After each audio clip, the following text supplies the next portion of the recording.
Hello and welcome to Lunchtime Politics, reaching you live from our global headquarters here in the nation's commercial nerve center, Lagos. I'm Jeffrey Uzonga, bringing you up to speed with the big happenings in politics and in the polity. Let's begin with the headlines.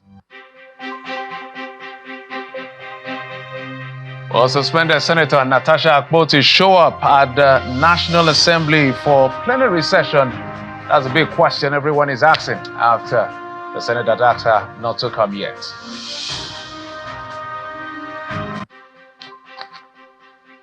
The National Assembly Joint Committee on Customs and Tariffs called for the immediate implementation of the 4% free on-board FOB charge as enshrined by law.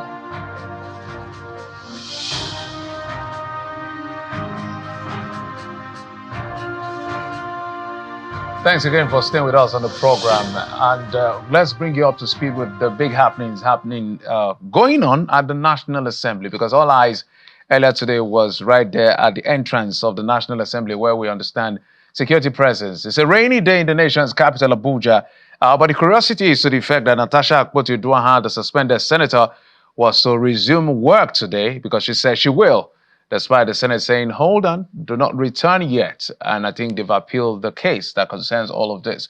So all eyes were right here at this very entrance of the National Assembly. Police presence also beefed up, just in case there were protesters. No protester was seen. But we have an update as we're still waiting for her to arrive at the National Assembly. We received the word that she was on her way a few moments ago, but we're informed that her convoy turned back and they're back to the house. No reason was given, and there was no word whether she will be making her way to the National Assembly.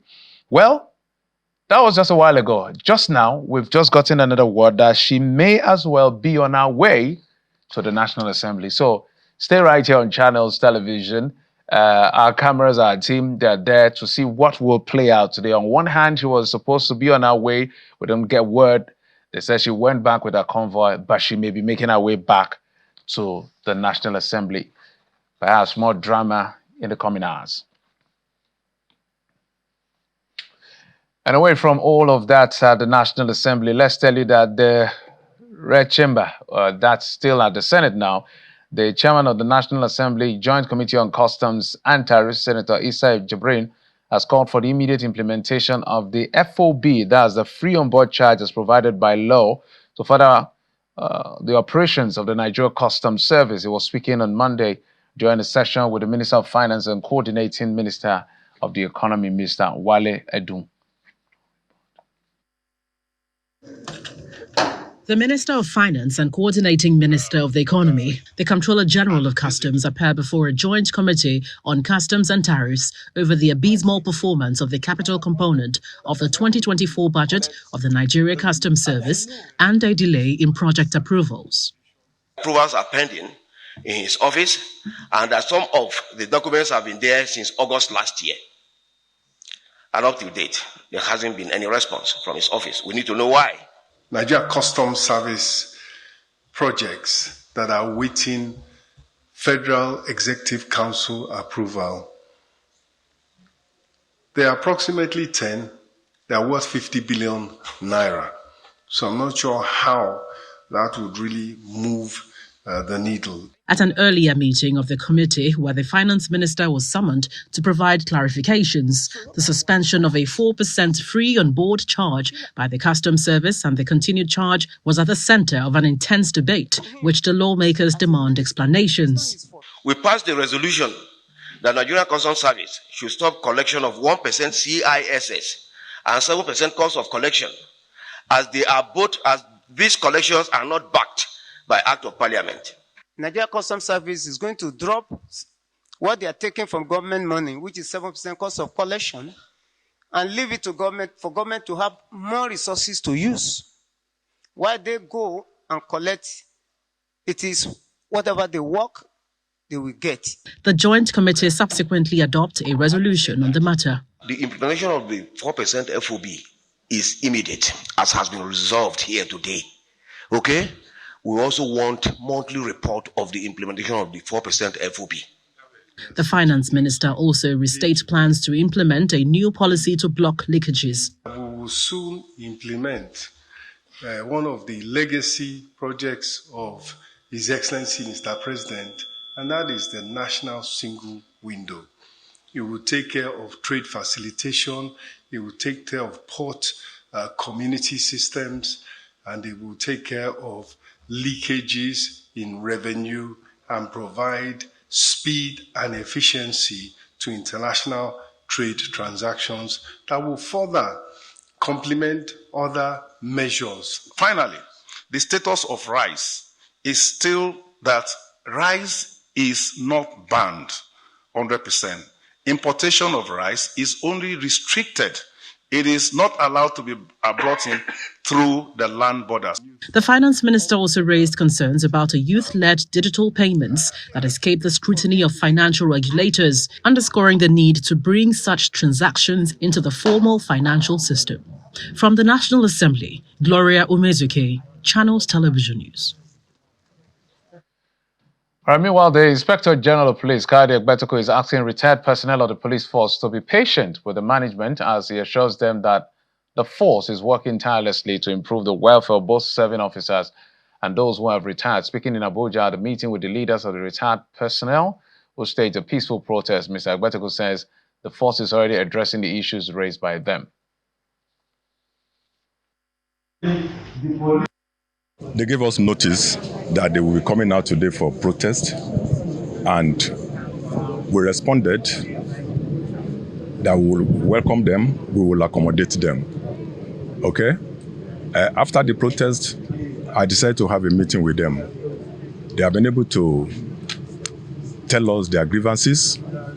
I've taken note of all their complaints, and many of what they are complaining about are things that we're already addressing, which they don't know. So I've been able to explain all of that to them, and I think they have a better understanding of what the issues. I don't think they will come out again tomorrow to protest. Thank you.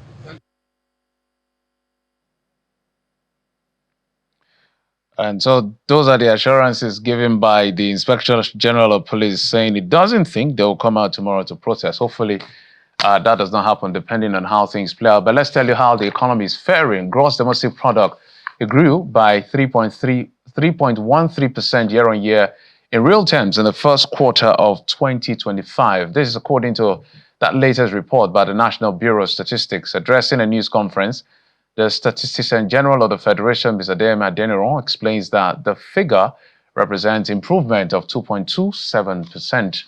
growth recorded in the corresponding period of 2024. He also adds that the first quarter of GDP report shows that economic performance was driven mainly by the service and industry sectors.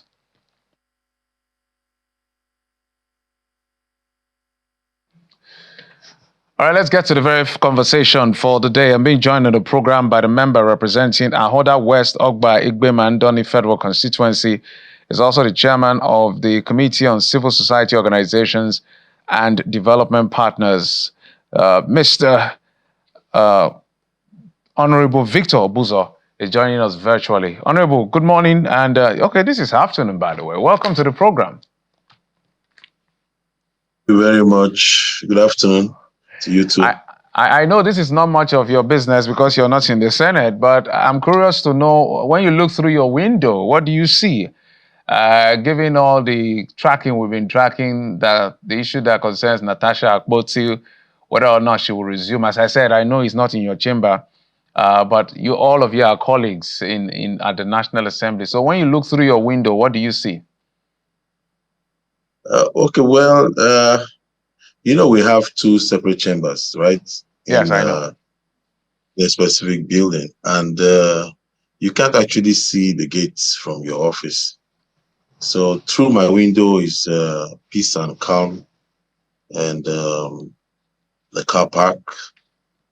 The gates are very far away, so I can't really tell what's going on there. Okay, pending what plays out, as I said, it's not much of yours. But let's talk about the business that we invited you for. And let's begin with the issue about the constitutional amendment. We've amended this constitution, if my record serves me right, about 5 to 6 times. This may be the 6th or the 5th time. Correct me if I'm wrong. in looking at the laws, the ground norm from which every other legislation borrows or draws from because it's the Constitution. And one of the biggest highlights, in my view, that seem to be preoccupying this amendment will one be, and I'm going to raise those issues with you, the issue of state police, which is where we'll start from, and then the issue of state creation. Now, the reason I want to start with state police is because you just perhaps seen that the IGP was addressing protesters, retired officers of the police about the almost a miserable amount they get paid as pension, but it has to do with how much they earn even while they were in service. And the big question here is the cost of not taking care of the men in arms, statesmen in arms, how it will affect all of us. What do you make of all of this? To be very frank, amongst from my personal opinion and the opinion of those who have been interacted with, as well as the Nigerian populace, it's not a good situation they find themselves in. You know, after service of 35 years, and then you are getting such, meager amounts that you cannot sustain you, peradventure through your service years with the economic issues we've been having. You've not been able to set up any kind of business or anything to sustain yourself. Naturally, your pension should be something that should be able to keep you going. But obviously, you can see that it's not the case. It's a reality, a situation that, as we speak, is being addressed, but it should be not based on TV appearances and words. It should be really, really, really looked into. They are one of the lowest paid, and they have very high risky jobs to do. So you can see why the nonchalance, you might attribute the nonchalance of certain servicemen to their duties.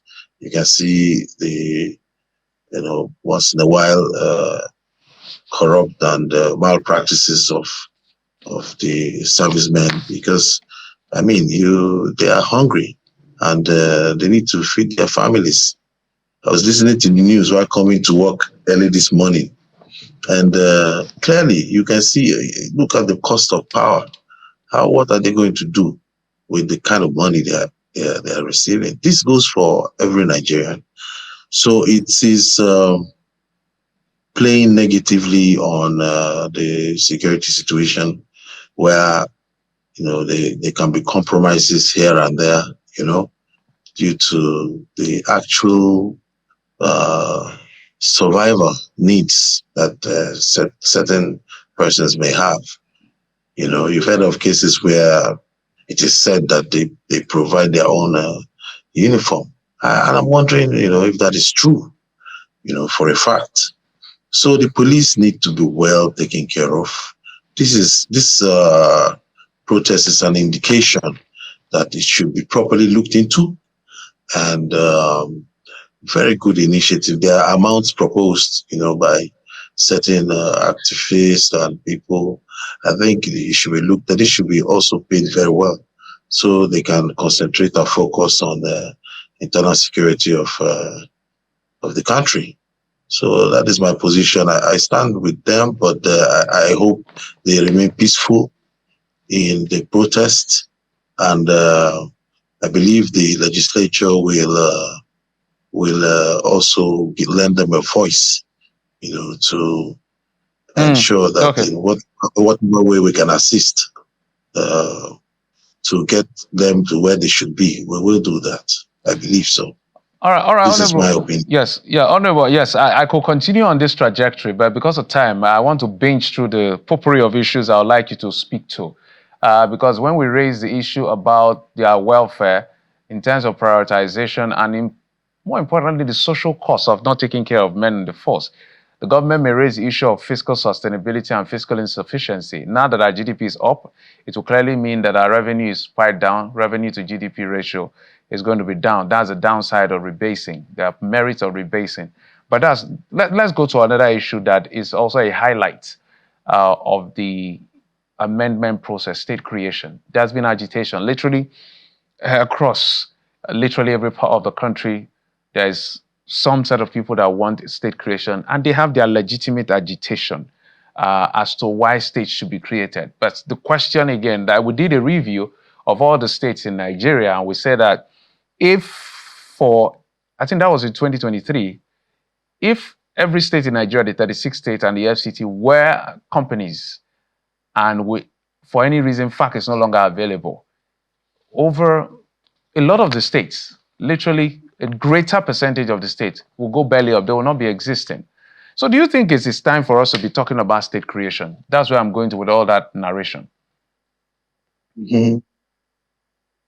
Well, I will start from your last point. Like some states will barely exist.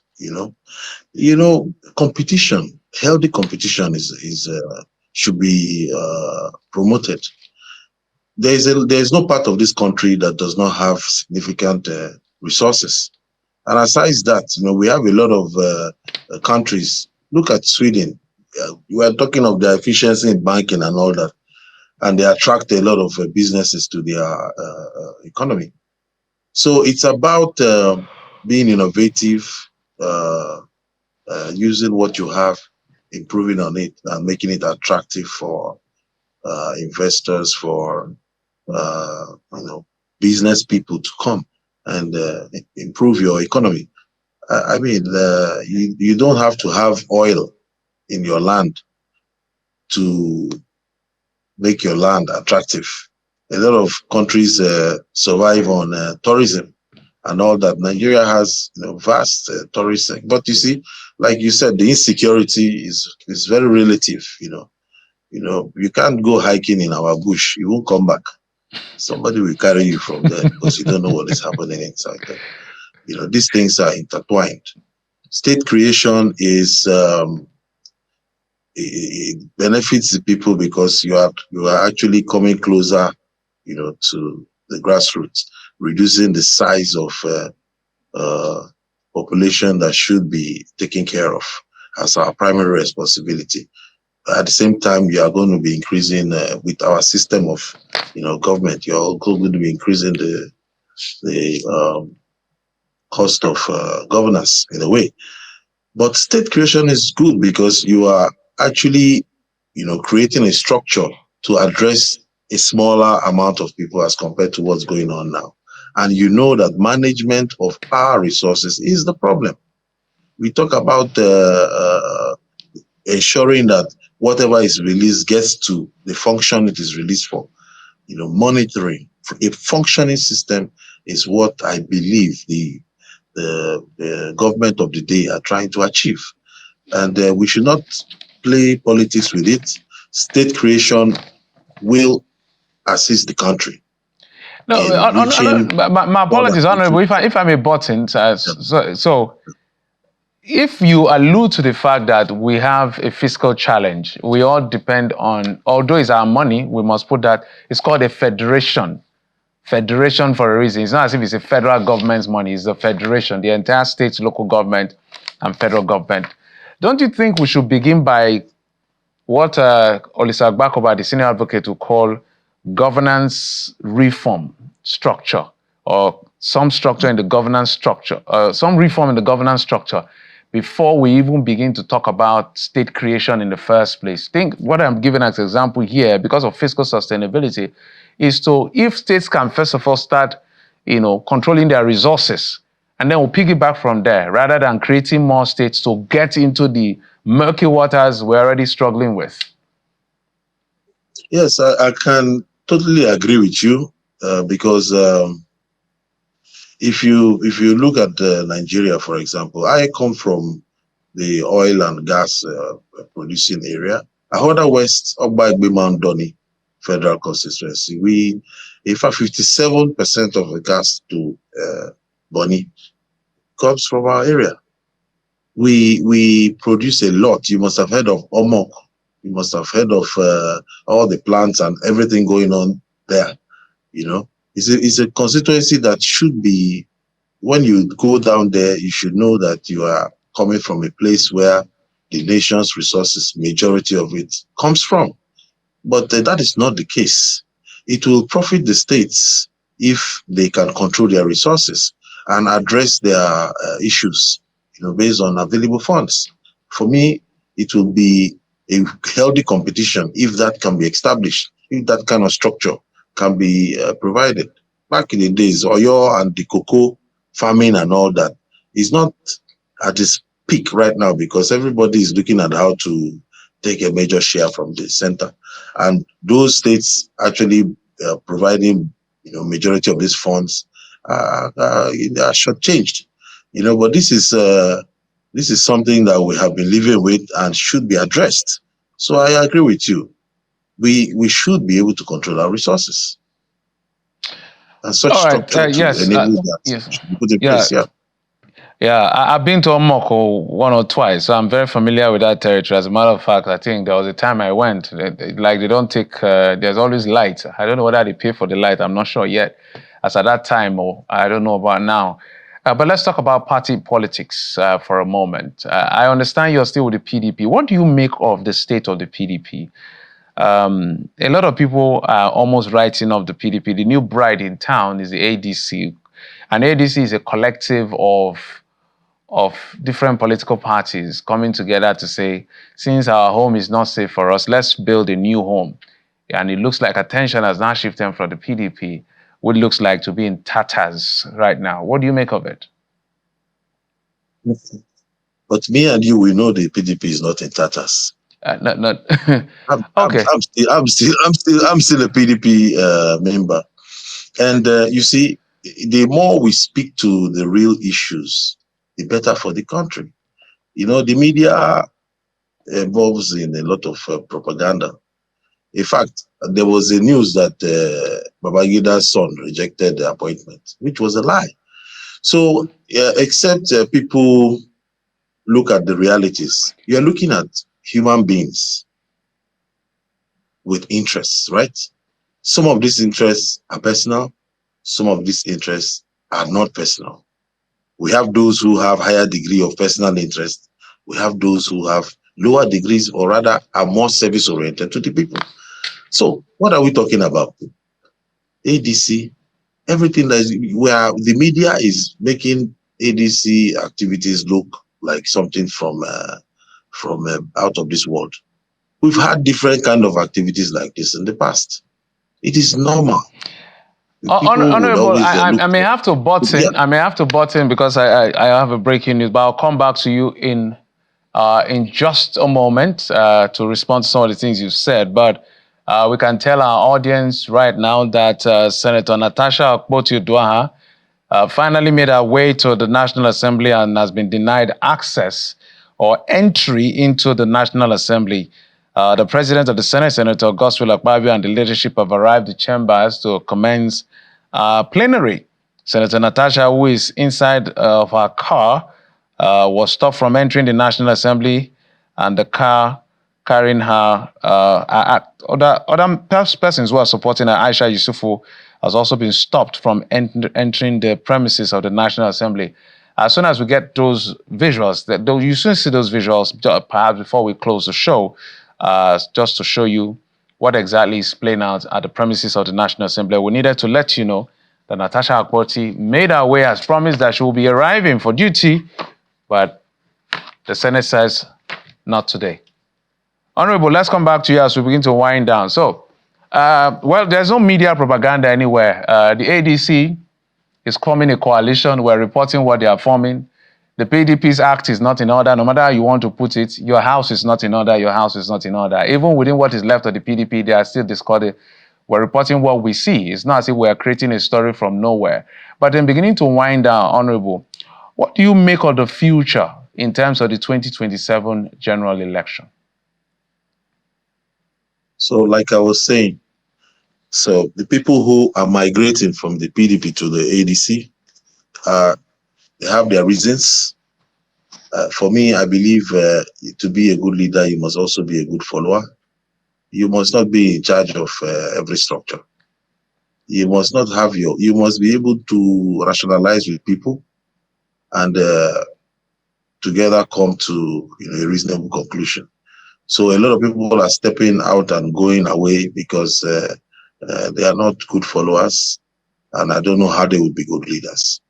So the ideology thing, like everybody says, is not there. Those who are still in PDP, we have our ideology, and we are there. What is Honorable, what is the ideology of the PDP?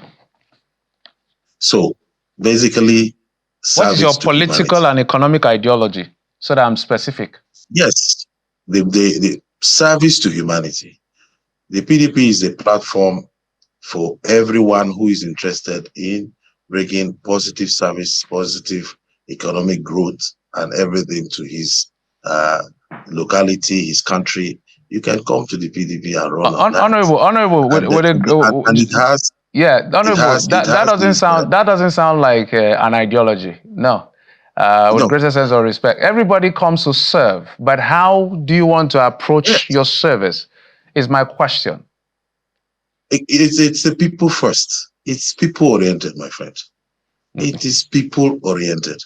And if you look at the past records of all our presidents and our governors, you find out that it is people-oriented. I must thank you so much, Honorable Victor Obuzo, representing our other West Ogba, Igbema, Ndoni Federal Constituency from River State, and the chairman of the House Committee on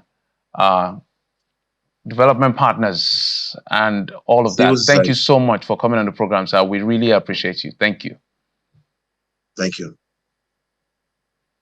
This is Channels Television's breaking news.